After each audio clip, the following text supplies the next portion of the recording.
by Magahia Music Khidasrai. Jayendra Yadav जिंदाबाद जिंदाबाद जिंदाबाद जयेंद्र यादव जिंदाबाद जिंदाबाद जिंदाबाद जीतेगा भाई जीतेगा जयेंद्र यादव जीतेगा समाज सुधारक जिंदाबाद जिंदाबाद जिंदाबाद गरीब के जान हाथिन दुखियन के शान हाथिन गरीब के जान हाथिन जनता के शान हाथिन हाथिन नेताई महान जी भौजी ज्वार के हाथिन हनुमान जी भैया ज्वार पंचायत में इनकर चालेला नमावाजी टनगुपा प्रखंड में इनकर चालेला नमावाजी जयेंद्र यादव के जीतई हाजी चाचा भारी मत से विजयी बनई हाजी चाची जब तक सूरज चांद रहेगा जयेंद्र यादव नाम रहेगा जब तक सूरज चांद रहेगा जयेंद्र यादव नाम रहेगा जीतेगा भाई जीतेगा जयेंद्र यादव जीतेगा जीतेगा भाई जीतेगा जयेंद्र यादव जीतेगा म्यूजिक बाय PM बिहारी। केकरो पर पड़ा है जब दुखावा विपतिया जी केकरो पर पड़ा है जब दुखावा विपतिया जी रहथिन हर घड़ी तैयार जी भौजी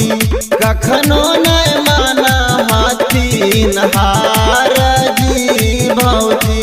5 साल में करी दिलथिन ताना विकास की 5 साल में करी दिलथिन ताना विकास की माँ चल काया हाहाकार जी दीदी जयेंद्र यादव के जीतई हाजी बहिनी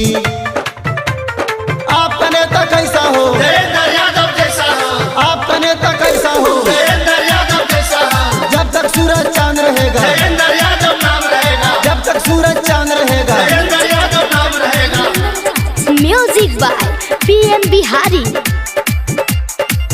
पंचायत समिति के हाथिन उम्मीदवार जी पंचायत समिति के हाथिन उम्मीदवार जी हाथिन बड़ी ईमानदार जी भैया जोर पंचायत से हाथिन खाड़ जी भौजी सब कोई मिली जुली वोट देवे जाई हाजी सब कोई मिली जुली वोट देवे जाई हाजी केहू ना भूलई अब की बार जी चाचा जयेंद्र यादव के जीतई हाजी चाची आपका नेता कैसा हो जयेंद्र यादव जैसा हो आपका नेता कैसा हो जयेंद्र यादव जैसा हो जब तक सूरज चांद रहेगा जयेंद्र यादव नाम रहेगा जब तक सूरज चांद रहेगा जयेंद्र यादव नाम रहेगा म्यूजिक बाय PM बिहारी। बिना जयेंद्र के ना बचा कोई जातिया जी बिना जयेंद्र के ना बचा कोई जातिया जी मिलता न मान सामान जी भौजी जहाँ जयाली है इनके नाम जी भौजी पप्पू परदेसी गावे इनके खातिर गानावा जी पप्पू परदेसी गावे इनके खातिर गानावा जी गीत गाई करे लाए लान जी भौजी